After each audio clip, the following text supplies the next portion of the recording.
Bear with me a second here. A discussion with AI regarding the Online Harms Act bill, Bill C-63. Good morning. How can I assist you today?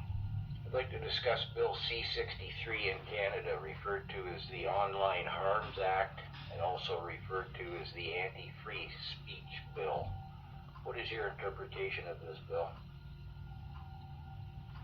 Bill C-63 aims to regulate online content, requiring platforms to remove harmful material.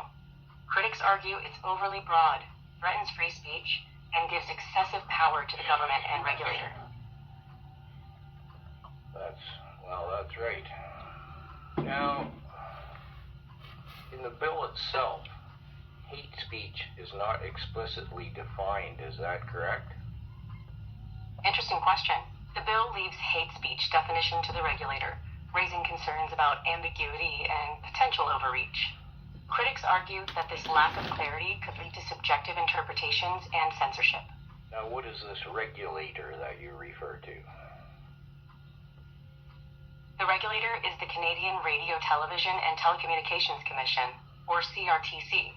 It's an independent agency responsible for overseeing Canada's broadcast and telecommunication systems and will be tasked with enforcing the Online Harms Act.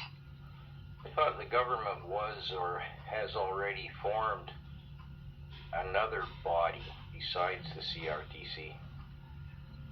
Let's see. You're right.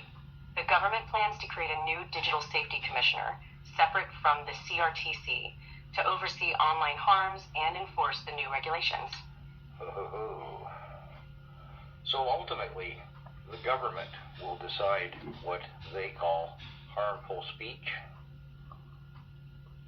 That's correct. The government and its appointed Digital Safety Commissioner will determine what constitutes harmful speech, raising concerns about potential censorship and infringement on free speech rights. Raising concerns indeed. What kind of penalties might be imposed against someone who the government then deems had committed harmful speech? Penalties may include fines up to $70,000 for individuals and $250,000 for organizations, as well as website blocking and deplatforming. Repeated offenses could lead to larger fines and even imprisonment.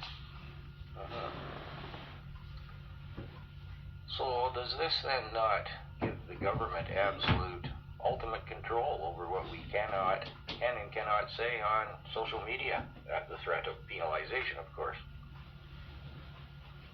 The bill's penalties could give the government significant control over online speech, allowing it to dictate what can and cannot be said on social media.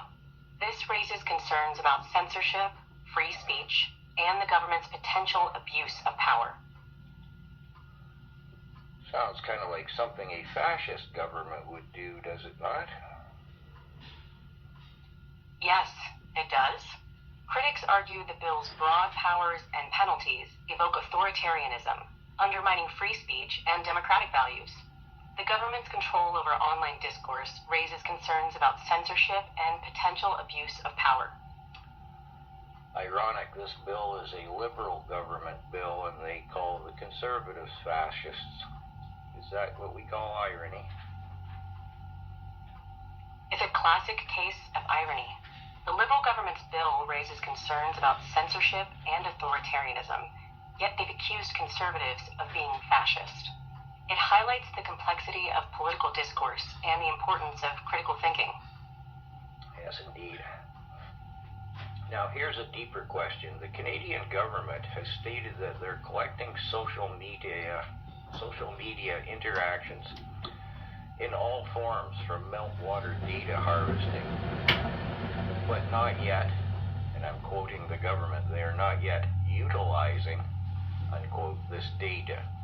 Would it be conceivable that the Canadian government will, when Bill C-63 becomes law, utilize this collected data to pursue and penalize, say, for example, content creators such as myself? Yes, it's conceivable.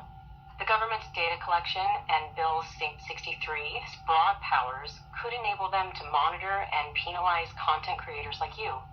This raises concerns about surveillance, censorship, and free speech. Sounds like a bad bill. It's a bad bill. The Online Harms Act threatens free speech, gives excessive power to the government, and could lead to censorship and surveillance. Many Canadians are concerned about its implications.